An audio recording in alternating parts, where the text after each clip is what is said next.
Science is the great antidote to the poison of enthusiasm and superstition. Hi, I'm Juliette Sellgren, and this is my podcast, The Great Antidote. Named for Adam Smith, brought to you by Liberty Fund. To learn more, visit www.AdamSmithWorks.org. Welcome back. A lot of the questions on this podcast, and even interviews, entire interviews, deal with the issue of history, both its importance and its relevance to life today, but also general historical information, like that episode I did on Grover Cleveland. Check that out. Today, on November 1st, 2023, we're going to be looking at a few different things, but they're all connected and they all have to do with history, like how to do history, why to do history, and if presidential history deserves the rep that it has. I'm honored and excited to be hosting Albert Zambone on the podcast today to talk about these topics. He is the author of the book Daniel Morgan, A Revolutionary Life, which is not a presidential biography. He's also the host of the podcast Historically Thinking, where he teaches listeners not only history, but how to do it, and interviews some great people. Go check it out if you haven't. It's really great, and I love it. It's always the first place I go when I want to learn something new. He has a doctorate in history from the University of Oxford. Without further ado, welcome to the podcast. Juliette, such a pleasure to be here. Before we jump in, I have to ask you this. What is the most important thing that people my age or in my generation should know that we don't? Well, as a long-time listener to your podcast, I have to say it's no easier for me to answer this than all the people that I've heard stumble over it. So I've been watching 18-year-olds like professionally for about 25 years. And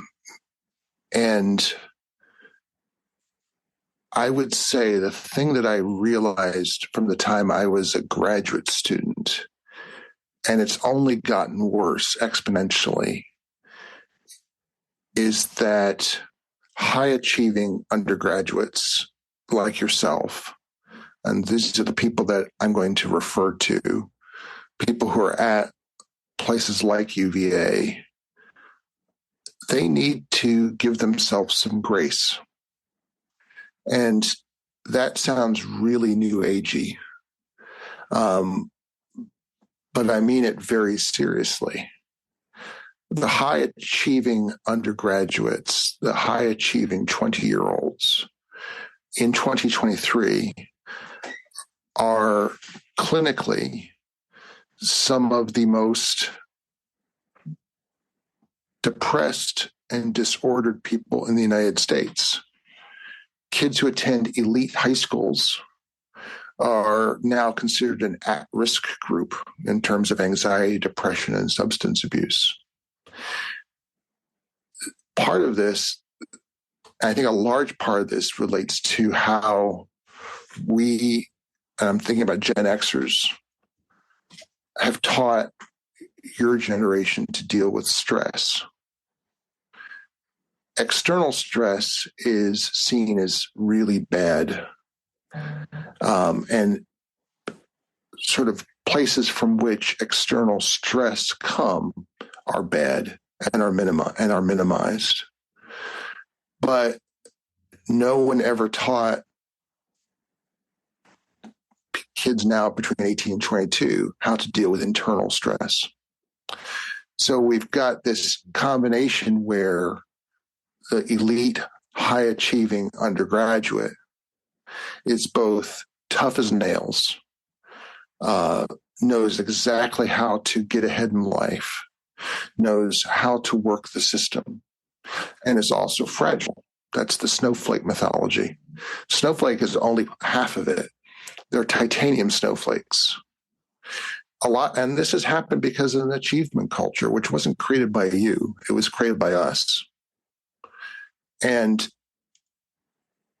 other than saying, hey, let's change the culture, which is kind of a big ask, I would say the first thing that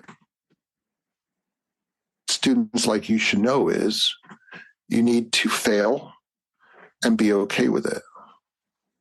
That life involves failure.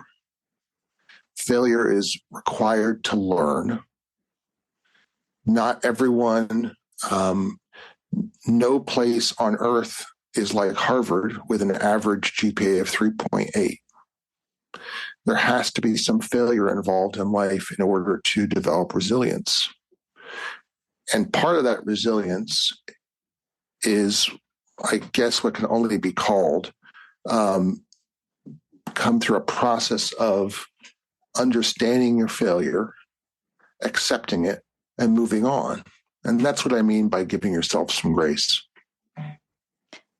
It's such a wonderful answer. I'm like struggling to talk at the risk of having a tear. Because I think it's hard to explain to adults.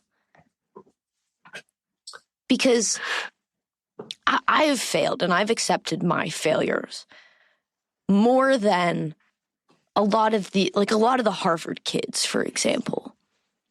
I like to consider myself a lot more neutral in terms of I have a foot in both camps. I'm kind of okay with failure, but also on some things I'm way not okay with failure, and then it's kind of explosive.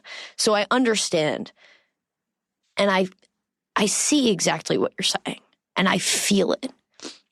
And it's hard to explain the way that it's so pervasive.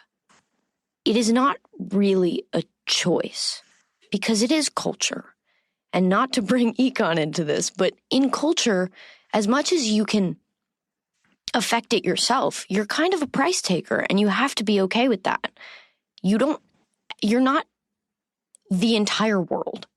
You are not Kim Kardashian. You are not making culture as we see it today. You play your role, and that's important, but there's only so much you can do. And that is what I'm learning now. And it's not an easy thing to learn. No. So thank you. It's we're going to talk a lot about culture probably in the course of this podcast. Now I just said that. Now I realize you might ask me to define that in a little bit, but let's wait for that. But I think that is what you say is so very true. And it is the feeling of being truly oppressed by a culture is when you feel as if you've been strapped down on I-95 and the culture is just the morning commute rushing towards you. Of course, it's not, that metaphor is not adequate. Culture is much more complex than that. It's more of a river. It's fast. It can sweep you away in the current, but there are places to both benefit from being in the river, and there are places to be sheltered from the main force of the current. That's what friendships are. That's what families are. That's what communities are. We live in an anti-institutional, anti-communitarian age, which is one of the reasons why these things oppress us and you and 18 to 22-year-olds are part of that culture. So you're not experiencing something that no one else is experiencing. You're just experiencing it in an enhanced way at times. But if we come back to community and institution and families, it will because we realize that those are the places in which we need to be renewed and refreshed and protected and reinvigorated in order to deal with the river that flows around us. And it's kind of, not to bring econ into this, the kids Again, at TA just had an exam on this. But in a way, community is it's like a cartel or like a labor union. It increases the market power of the group. So then the preferences of the group and the characteristics of the group have more sway in the overall culture. And I don't know. I don't want to use community as a tool. That's exactly. I mean, that's exactly right. Because I mean, think about. I know nothing about labor history. I'm sadly ignorant, but I do know something about medieval guilds, and where economists of a certain bent see guilds solely as a way of avoiding competition, and they are. There's another dimension to guilds, and that's they all are located, usually focused on a chapel or a region of Florence or Milan or Bologna or Paris. So they are expressions of a community and a craft. Those things also function as well as the economic rationale, which, we can argue about whether that becomes predominant. It certainly becomes extraordinarily important in the life of a guild. But any community has that function. So, yeah. And I know this question is geared towards people my age, but I would kind of flip your answer back towards older generations. I think what's needed is a call to grace for everyone, because freaking out about cancel culture and getting inflammatory about it, sure, it's alarming, but it's a symptom of something. And without having grace towards whatever is causing that, you couldn't ever fix it. That's right. And especially conservatives, libertarians, classical liberals, we spend so much time being rational and talking about logic and lamenting the feelings culture. But the issue is a human is mind and body. A human is thought and feeling. And if you don't take both, we can't fix it. We can't even diagnose it properly. And I think grace is the way to get there. So that's very good. I think as a member of Gen X, which and often overlooked, but I think we can acknowledge the greatest generation. We spent much of our teenage years and our 20s being lectured by baby boomers about how we were inadequate and we had not lived up to their high expectations or to we had not conformed to their model. So despite that sort of lifelong animosity that baby boomers have made me feel towards themselves, I find it pathetic when I hear 20-somethings talking about, the whole "Hey Boomer" meme. The most important things that affect us are not generationally divided. They're not divided into political party.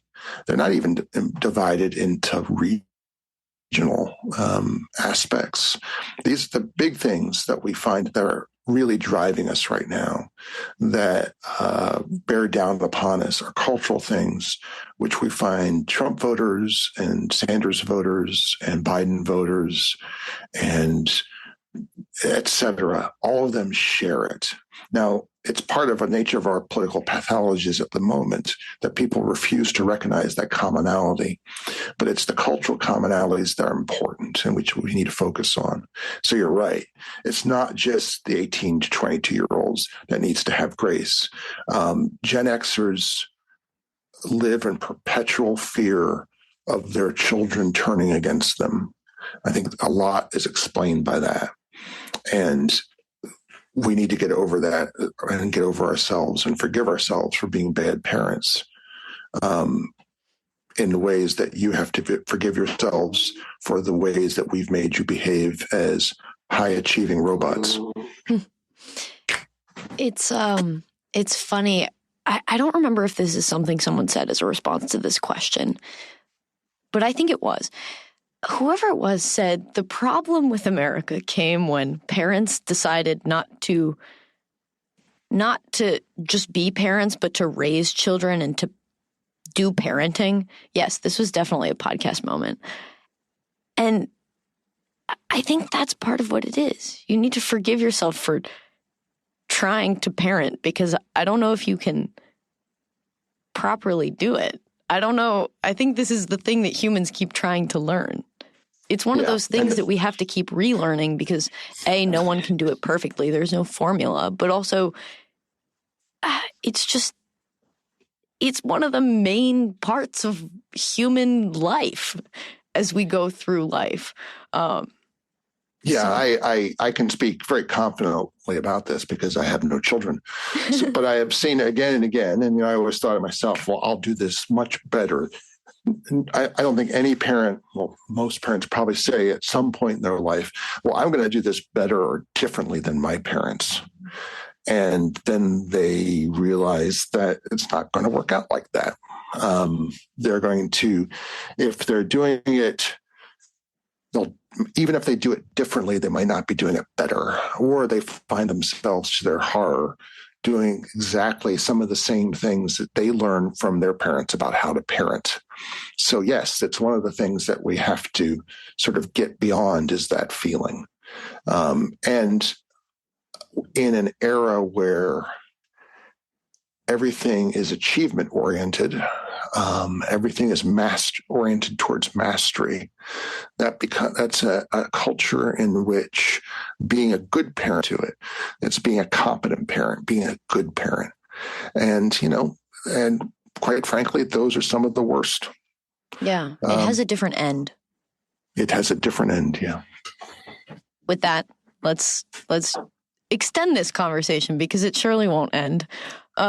So I've done a few interviews on history and asked this question frequently, but I have to hear it from you.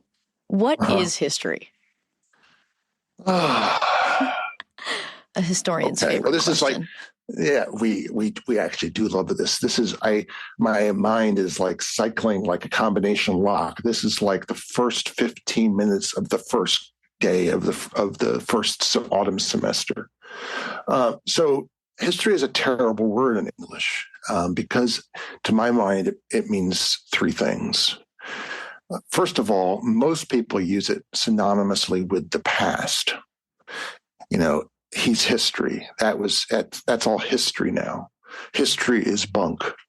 They mean it the past, but they also mean it, and this is sort of this, which is not the same thing, a written record of the past. History, as opposed to, say, archaeology. You can do archaeology.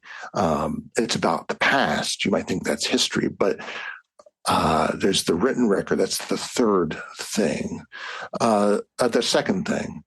So the past, written record about the past. And then the third is actually what history means in Greek, or so I'm told by people who read Greek. When Herodotus comes up with the word history, it means inquiry. So Herodotus writes his histories. Those are just simply the inquiries. So that applies not just a third way of looking at history. That's not just the past or things written about the past, but then actually a method of investigating the past. So history is at least three things. English is a very rich language, but in at least in terms of history and historians, we've been failed by English, because we should really be using three different words instead, but we just use the one word.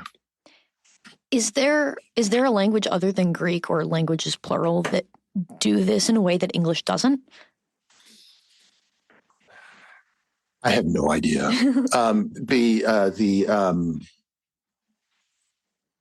It's pretty much this.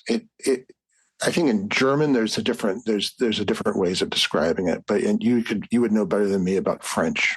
My French has always been for reading, and bad reading at that. I can't.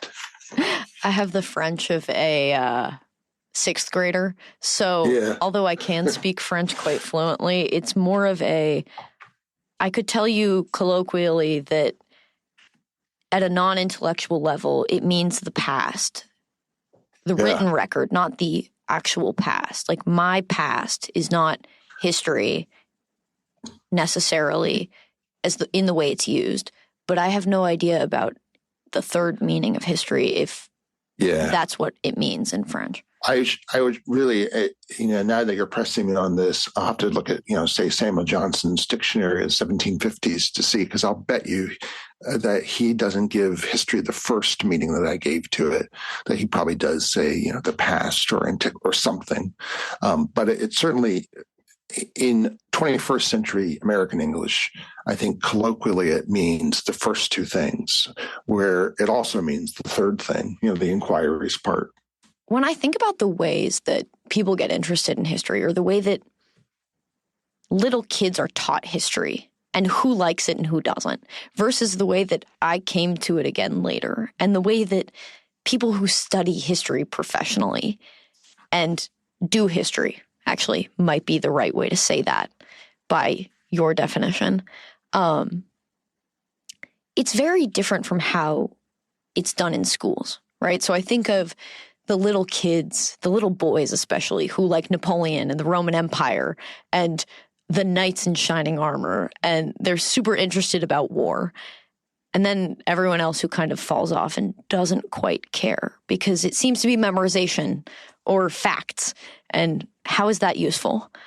But that's not how you practice it, is it? That's not how anyone practices it.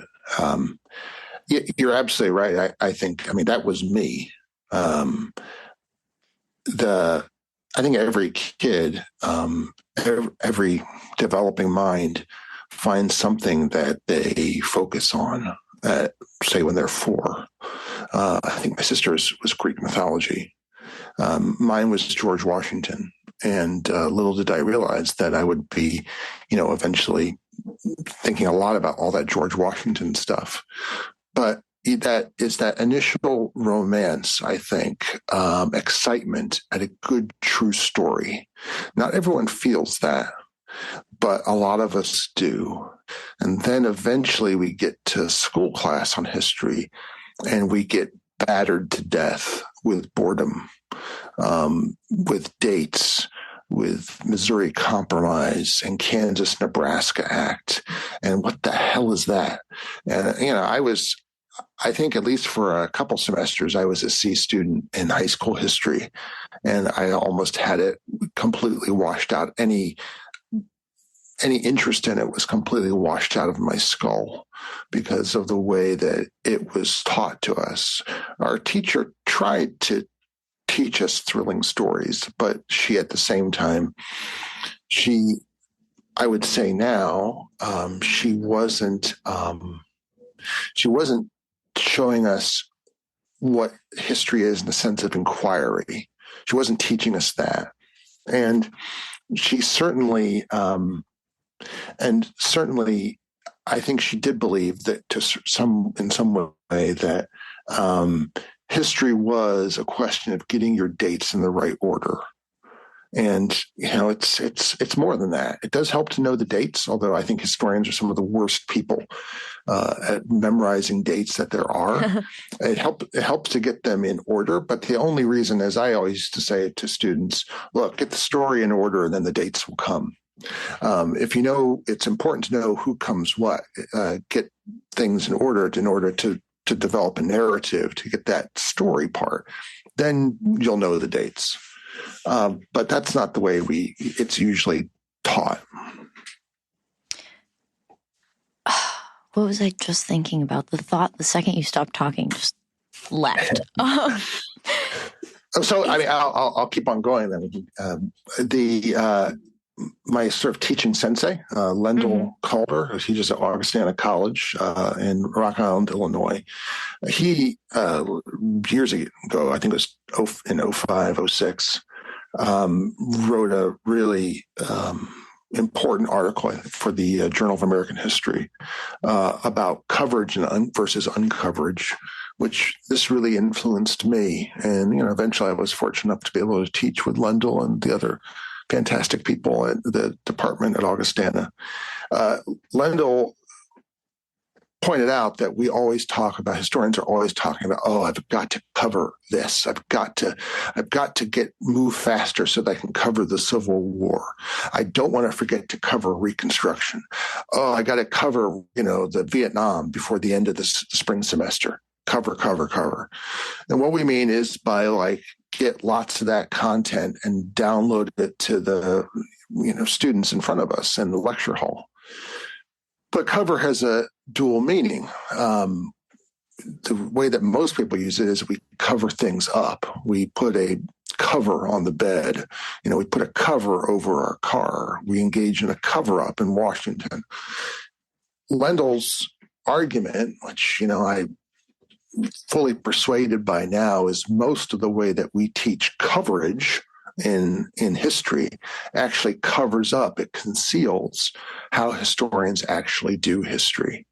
So Lendl and a whole group of co-conspirators starting in the mid-90s began to urge people to teach, for historians to teach history as historians do history. That doesn't mean that people weren't going to learn dates. Sure, they would learn dates, but they would learn it in the course of learning how to do history. And I find that it's certainly a very rewarding way of teaching history. And it's certainly a rewarding way, a good way of teaching that third understanding of what history is as an inquiry. And I think it also checks other boxes as well. Learning dates seems to be the most easily testable. This is what I'm realizing is a lot of what we do in schools, especially super standardized ways of teaching and structures of learning, are not actually structured around learning. They're structured around testability. That is so true. That is absolutely true. And I can show you, in fact, I got this from Wendell. It's like a report card or a test from Kentucky in the 1890s. And it's like, it's a really granular level of detail on the test. What are the principal battles of the French and Indian War? What's the date of the Treaty of Paris signed to end the American Revolution? It's really impressive, except that you realize the entire test is set up to be a test. It's because it never asks the most interesting question that you can ask in history, which they always begin with why. Why was that the most important battle of the French and Indian War in the North American continent? Why did the Treaty of Paris and and so on? No whys, just the dates, just the facts that can be tested.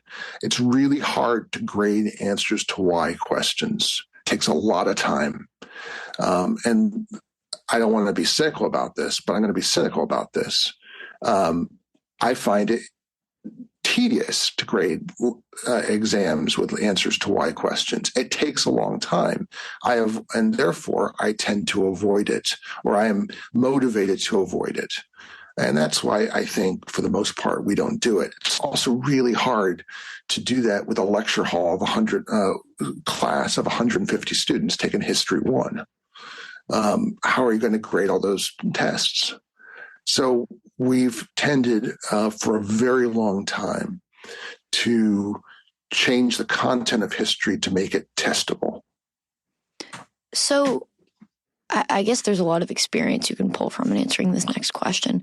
How did you transition from being a kid interested in George Washington to practicing history? How do you, when teaching, do something testable and practical, yet push students to appreciate history as the practice and the study it is? What is the leap that needs to be made, and how do we make it? How is that possible if for all practicality's sake, or maybe even interest's sake, the facts and the stories and the covering is what we have access to most easily? It's not easy. I've been out of the classroom for 7 years now. So my experience is getting rapidly older and older.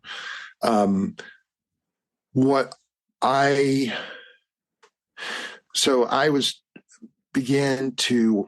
was converted to this way of thinking about teaching history, what I did every semester that I was teaching, say, American history, is I would set it up around a conflict of narratives.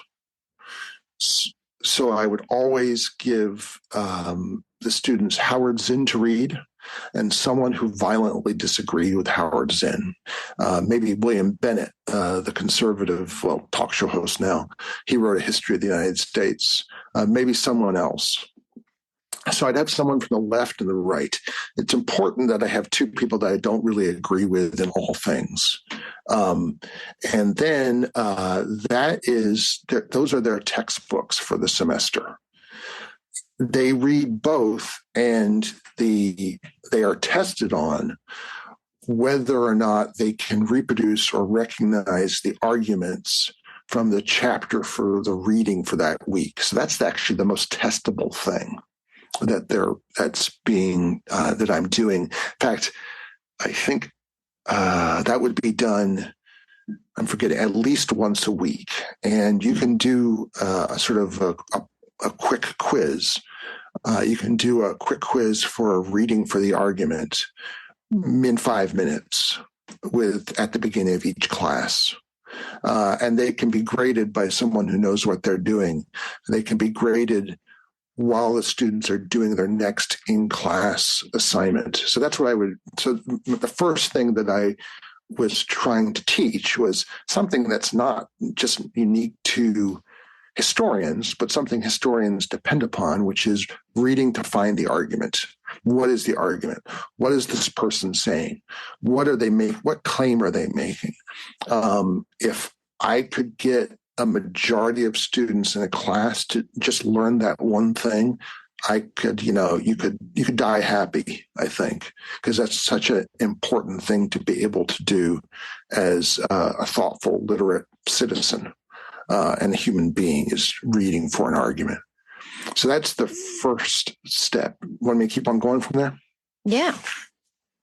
So the other way that certainly Lendl Calder and others at Augustana set up their classes is we set it up then is building towards an actual history research paper.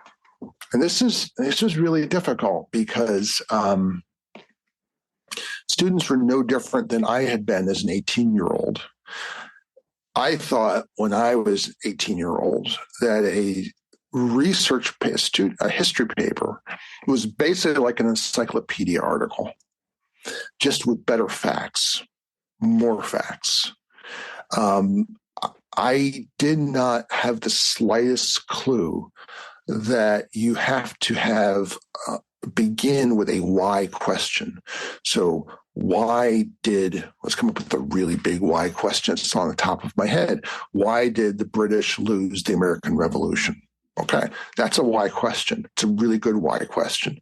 Why is it a good why question? Because there are a bunch of different possible answers to it. If it was a stupid why question, it would be, or a stupid question to be like, when did the British lose the American Revolution? What was the major battle of the American Revolution? Those are questions that can be answered with facts. A why question, like why did the British lose the American Revolution, has to be answered with an argument. It's going to be a sophisticated argument because it requires lots of evidence. It requires multiple perspectives, and it requires lots of context. So when you're teaching people to think of history as inquiry, as to learn how to do history as a historian, I'd be teaching, say, a class on the American Revolution, while at the same time also teaching them how to ask a good question and then to respond to it with an answer, which is the thesis. That's the argument. How to look at documents and read them, how to connect one document to another document, how to basically understand, as I said, evidence. How do I know? How can I support my answer, my argument with evidence, and on and on and on. And that would be a process in which we would kind of build the thesis through at least half the semester. We build our first research paper, it's not really an argumentative essay. It's not a full-fledged research paper. It's a short history paper with evidence and sources. But we would gradually construct that through the first, say, 6 weeks of the semester. And then they would do that again probably 3 more times in a week or 2 week cycle. If I was at UVA, I would probably do in a week cycle, probably be a 1,200 page paper. 800-page paper. You could do something relatively short and sweet like that, but you could do it completely with all of these sort of history, these moves, quote unquote, these things that historians do.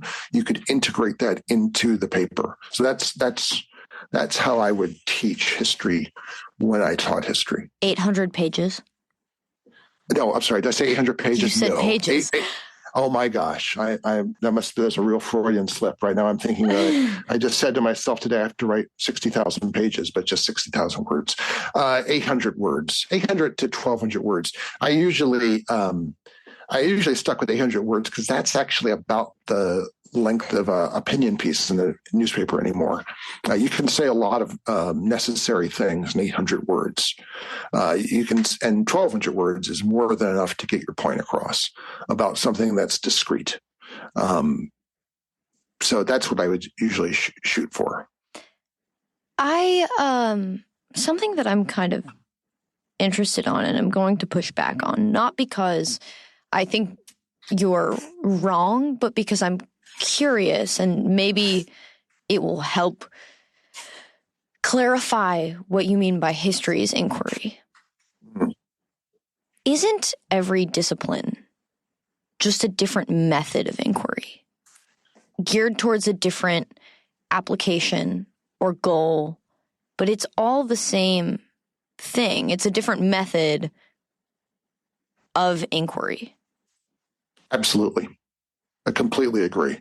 So, in fact, that's why political scientists, anthropologists, and sociologists also claim Herodotus as the father of their discipline, and they're not wrong. So everyone's engaging in some kind of inquiry. So you talk about economics a lot, not a surprise.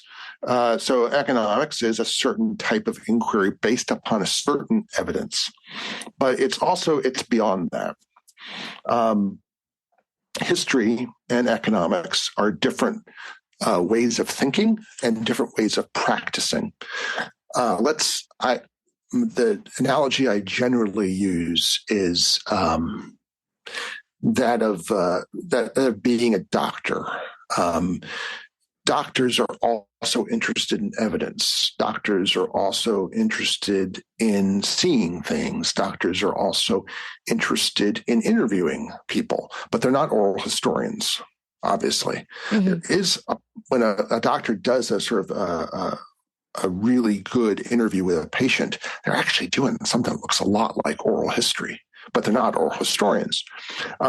Their focus is on the body, and historians are focused on the past, but not just all the past. We're less interested in what archaeologists do, although I think that what archaeologists do is immensely fascinating and very helpful to historians. But historians are interested in written evidence about the past. That's what we focus on. Doctors focus on the body. Economists focus on, witchcraft, whatever you people do. So we have different focuses for evidence, and different evidence requires different means of thinking and different types of inquiry. So the evidence conditions our perspective and our inquiry. There are overlaps. There are economic historians. There are historians of capitalism. Those aren't the same things. There are historians of medicine, but so that all inquiries overlap at some point, but yet they're different, and they're also different in practice. Our outputs are different. No historian can write an econometric paper. It just makes no sense to do that. It wouldn't, even an economic historian would probably not do that. We work with words in a different way. Yet, nonetheless, sometimes the edge of our inquiries overlap. And there's another point related to this. I'm quoting Wendell Calder a lot, but this is something that's always stuck with me. What he was calling for was a means of teaching history the way that doctors and lawyers have long taught history, taught medicine, and taught law. You go to UVA med school. You're a new student. What do? You go on rounds. You go from patient to patient with the doctor. You're watching the doctor do what they do. So medical students, when they do rounds, or even when they do dissections, are in some ways they're replicating, they're learning, they're apprenticing in the action of being a doctor. law students up the road from us where we're recording now. They're in their class. There are like 120 of them. And some of them this morning are being grilled to death by their professor. They're being cross-examined by their professor in a way that a judge might do to them. It's not unlike a courtroom experience. So again, they're learning law. The way that law is being taught has something to do with the way law is being practiced. When we teach economics or history or anthropology or sociology, it would make sense if we were teaching all those things in the way that those disciplines are practiced. So that's what sort of the scheme I gave of how I used to teach history. That is, in effect, trying to teach them the way historians think and the way historians act. That's beautiful. I feel kind of validated. The analogy is perfect. It clarifies the idea so much more and kind of gives a hint at the normative of how and why and all of the above of how to actually achieve teaching it and learning it and doing it. Yeah, and this is not old. I mean, this is not new, I should say. In many ways, you can see this is past practice.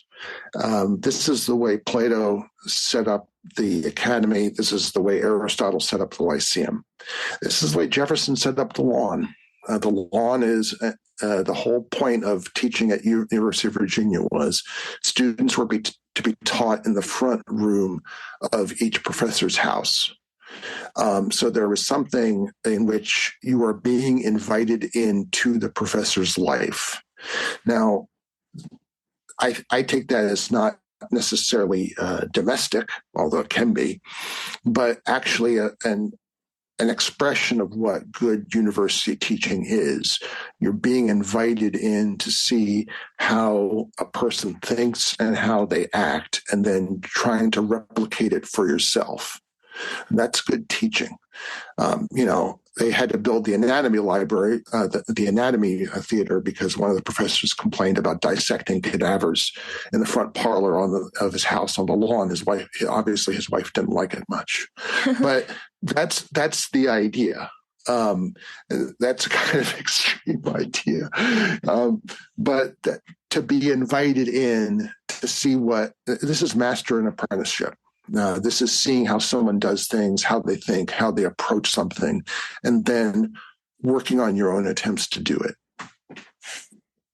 We're running up short on time, and I think this conversation is demanding of another episode sometime soon, if you're willing. But there are a few things I want to hit on before we close. So if you have the time.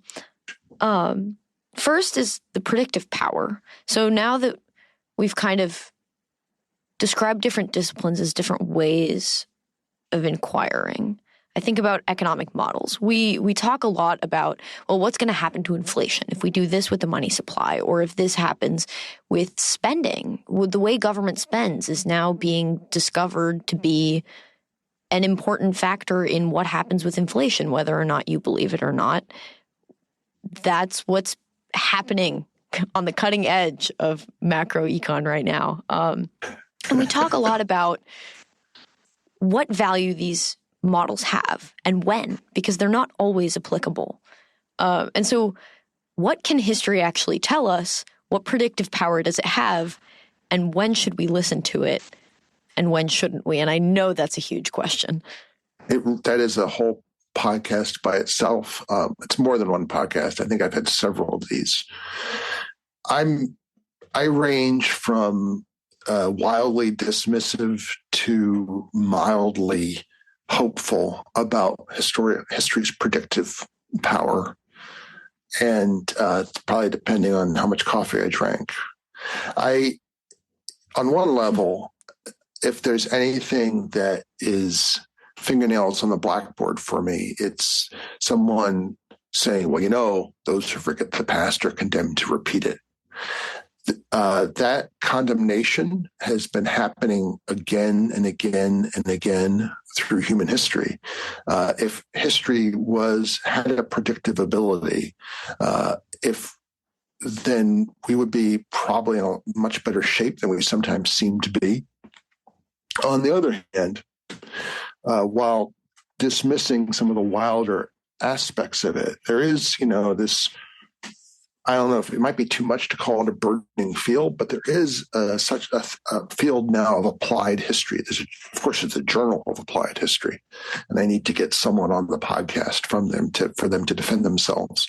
And the idea that you can somehow use certain historical models or possibilities in it, as it sounds, to apply it to the present. I think the person I found most interesting about this is David Staley, who's a professor of history at Ohio State University, and he's been on the podcast, gosh, I don't know, 4 or 5, maybe almost 5 times. David he actually calls himself a futurist or a historian of the future. And what David does is he develops scenarios for the future based on possibilities or things that have happened in the past. So that's a very agnostic, sort of careful way, I think, of sort of gently holding in your hands the possibility of some use of history towards, learning something for the future, or learning something for the present. That's as much as I could sign on to right now. But I tend to think that might be a too social sciencey way of thinking about history. The historians that mean the most to me are definitely on the humanist side. History as a discipline comes from the rediscovery of Herodotus and Thucydides in Renaissance Italy. And it's from seeing the possibility about writing the human experience. And so for me, a humanistic history is a way of understanding myself and my community as it is now, rather than necessarily understanding of what I may do or might do or must do. It's that shock of recognition and the realization of common choices that I think is most splendid to me about history, and that I certainly get the most out of when I read history, and that I try to convey when I write history. I want to continue on this vein because there's so much there. But how do we practically implement history for us non-historians in our everyday lives? How do we begin to do that? So what do you mean by that? What do you mean practically implement history? If it's a form of inquiry, whatever. Yeah. I've decided to not get too hung up on how words are pronounced. If you get it, you get it. How would I, or a student who maybe isn't a history major or a PhD in history, a DPhil in history, a professor, how do we learn from history and practice this way of thinking in a way that is beneficial to answering the bigger questions, that maybe we won't use history to its fullest because we only have so much time, and maybe it's not our strongest point of identity, maybe, but it's an aspect of study that is useful, obviously, to whatever end, whatever reason you want. And so how would I, or a lay person, an arbitrary individual, begin to do that if they say, just listen to this podcast? What are some things that you do on the regular that you do because of history, the way you question or look at the world, perhaps? Okay. You asked also a big question. No, but I actually have a very succinct answer. You asked this one simple question, this one simple trick, just like those annoying internet pop-up ads. This one simple question: what's the real story here, and how can I know it? The shorter version of this is, are you kidding me? But the longer one is, what's the real story here and how can I know it? That is, to me, that is the fundamental historical question. So I read something in, I'm looking around my room right now, William Still's Underground Railroad, or Carpenter's Southern Gambit, or Bruce Ragsdale's Washington at the Plow, and they make a statement, they make an argument at the beginning of a chapter, or at the beginning of a paragraph, and I think to myself, yeah, really? What's the real story here, and how can I know it? But that applies not just to the monographs around my room; it applies to the stuff I'm reading about the battle going on in Gaza right now. It applies to who's being killed, who killed whom. It applies to what's going on in Ukraine. It applies to, what's going on with zoning in Charlottesville right now. What's the real story here and how can I know it? So I think that if you take that question, there's a question like that for every intellectual discipline. For history, I think that's probably our most important question. What's the real story here and how can I know it? Or just, are you kidding me? And my wife finds it very difficult that when she tells me something that she read or someone told her, immediately I cock the quizzical eyebrow. I can't help myself, are you kidding me? Because I have to test it and pull at it. Economists are the same thing, but, usually when they get stats. But I think by asking that question, when you read something written in the paper or on a blog, that's the way to practice history in everyday life, to practice the inquiry of history in everyday life. That's a beautiful answer. Okay, I have one last question for you, and I think it's your favorite question, but correct me if I'm wrong. What is the most important thing? That's not the right beginning of the question. What is one thing that you believed at one time in your life that you later changed your position on, and why? I love this question that you ask it every week. I find usually podcasts that ask the same opening and ending question annoying, but I've never found yours annoying. And this one has made me think about a lot of things. It's really important to a project I'm working now on my podcast on intellectual humility and historical thinking. So that is probably the second best question is asking that. I have a lot of answers to that. A lot of them are extremely personal, and I do not wish to share them with all the tens of thousands of listeners to this podcast. But so I will stick to something that's history related. At one point in my life, I thought technology really influenced people in society. And I now think that I was reading too much science fiction at the time because I was like a teenager.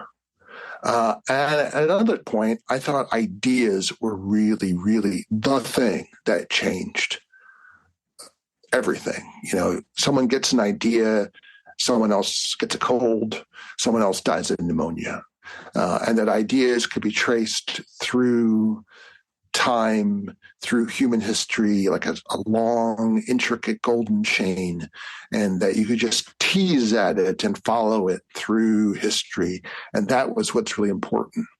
I'm now much more agnostic about those things.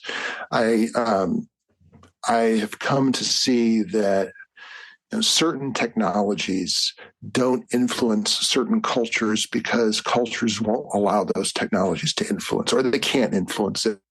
Certain technologies don't get adopted by cultures because the culture is just not ready for it, quote unquote, or just is not so shaped that it can receive the technology. And the same goes for ideas.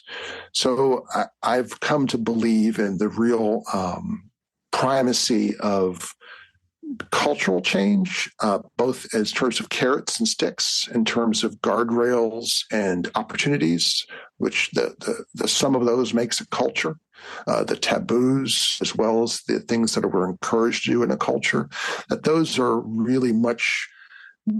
are those influence the way ideas and technology, which are kind of sometimes the same thing, or technology is part of culture, that influences the ways that ideas and cultures, technologies are received. So I've changed the ideas. That's certainly something. I've moderated my enthusiasm for the importance of ideas. They're important. They have consequences, but other things are more important.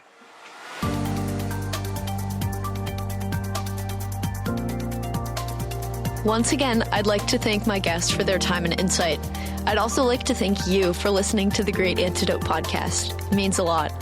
The Great Antidote is sound engineered by Rich Goyette. If you have any questions, any guests, or topic recommendations, please feel free to reach out to me at greatantidote@libertyfund.org. Thank you.